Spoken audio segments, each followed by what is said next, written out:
तो मैं इन्वेस्टिगेशन का जिक्र कर रहा था। इन्वेस्टिगेशन के ज़िक्र कोई आगे लेकर चलते हुए, इन्वेस्टिगेशन में मुख्तलिफ़ चीज़ें जब हम जिक्र करते हैं तो उसमें 164 की स्टेटमेंट का जिक्र होता है। 164 की स्टेटमेंट के लिए भी बाकायदा इस ऑर्डिनेंस में स्पेसिफ़िकली एक सेक्शन दिया गया है, लेकिन 164 ऑलरेडी हमारे पास CRPC में मौजूद है और somehow the thing is repeated, यानी उसमें कुछ मेरे नज़दीक कोई नई चीज़ नहीं है, क्योंकि इसमें भी विक्टिम की आपने फौरी तौर पे 164 का स्टेटमेंट रिकॉर्ड करना है।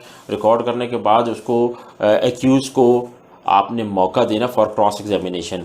हाँ, एक बात है जो मैं समझता हूँ कि शायद ये किसी हद तक शायद उन्होंने चेंज थोड़ा सा करने की कोशिश की कि एक्यूज़ खुद नहीं क्रॉस कर सकता, मगर through his counsel he can cross examine the victim. तो 164 की स्टेटमेंट हो गई। 164 की स्टेटमेंट के अलावा लीगल असिस्टेंस दी जाएगी, जो भी विक्टिम होगा उसको फौरी तौर पर लीगल असिस्टेंस। तो ये चीज़ भी 161A के अंदर मौजूद है कि पुलिस ऑफिसर बाउंड होगा विक्टिम को बताने के लिए कि आपको फ्री लीगल एड दी जा सकती है इफ़ यू वांट। तो लिहाजा इन्वेस्टिगेशन के पैराए में ये बातें सारी मैं कर रहा हूँ जो कि एंटी रेप ऑर्डिनेंस के अंदर उन्होंने एम्बेड की, लेकिन ये बातें सारी की सारी तकरीबन काफ़ी हद तक हमारे पास पहले से मौजूद थी, लेकिन उसको इकट्ठा किया इन्होंने, कंपाइल करके एक अलहदा फॉर्म में लेकर आए हैं। इन्वेस्टिगेशन के बाद नेक्स्ट जो चीज़ है वो है ट्रायल।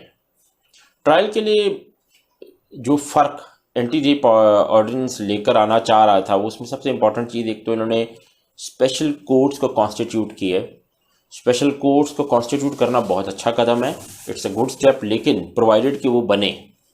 हमारे यहाँ बहुत से कवानीन के अंदर स्पेशल कोर्ट्स का लफ्ज़ देकर बता दिया जाता है कि स्पेशल कोर्ट्स बनेंगे, लेकिन बहुत कम कोर्ट्स वर्किंग में हैं। अगर हम ग्राउंड पे जाके देखें, अगर हम फील्ड में जाके देखें, तो हमें कोई कोर्ट वर्किंग में स्पेशल कोर्ट के तौर पे नज़र नहीं आती, महज सिर्फ कागज़ों में नज़र आती है।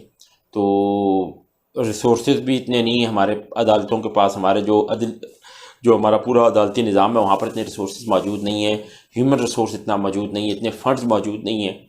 तो इन हालात में आपने प्रोविज़न तो दे दी है, लेकिन ये provision being a student of law, कचहरी को जितना करीब से देखा तो मैं ये समझता हूँ कि ये सिर्फ़ और सिर्फ कागज़ों में खाना पूरी के हद तक की है।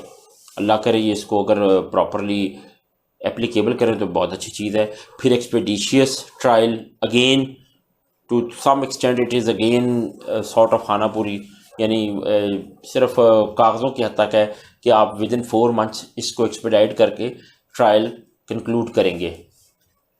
अगर आप AT के केसेस को देखें तो AT के केसेस में भी इसी तरह की कुछ बातें की जाती हैं कि summary trial in the sense कि आप उसको एक्सपीडिशियसली डिस्पोज करेंगे और कंक्लूड करेंगे ट्रायल को, लेकिन ऐसा कुछ होता हुआ आपको नज़र नहीं आता कभी, क्योंकि उसकी ख़ास वजह ये एक तो यहाँ पर तो ख़ास तौर पे हमारे पास स्पेशल कोर्ट्स एग्जिस्ट ही नहीं करती, और अगर आप बना भी लें तो वहाँ पर ये जो एक्सपीडिशियस वाली बात है कि with in 6 months, with in 4 months, ये प्रैक्टिकली बहुत कम देखने को मिलता है।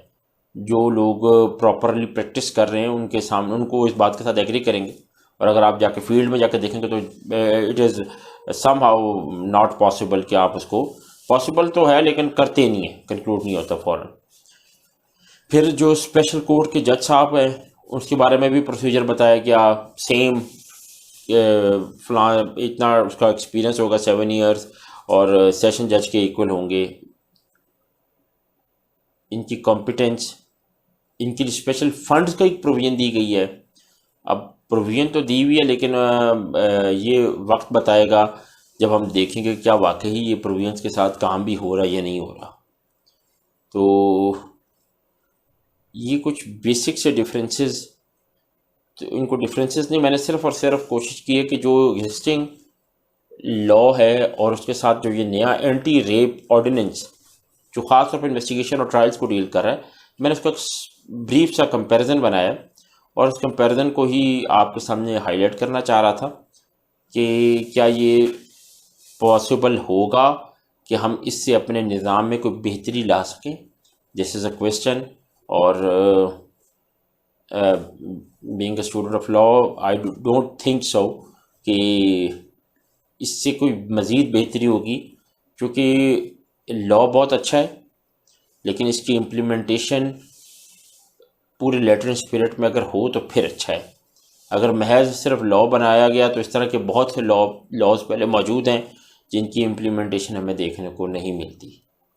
तो that's all for my this session, और मैं कोशिश करूँगा दोबारा इस किस्म की कोई वीडियो बनाऊँ जिसमें मैं लॉज को आपस में कंपेयर करूँ और एनालाइज करूँ, ताकि हम लोग अपनी लेजिस्लेशन को इम्प्रूव कर सकें और इम्प्रूवमेंट के साथ हम सीख सकें कि नई लेजिस्लेशंस का पर्पज़ क्या है।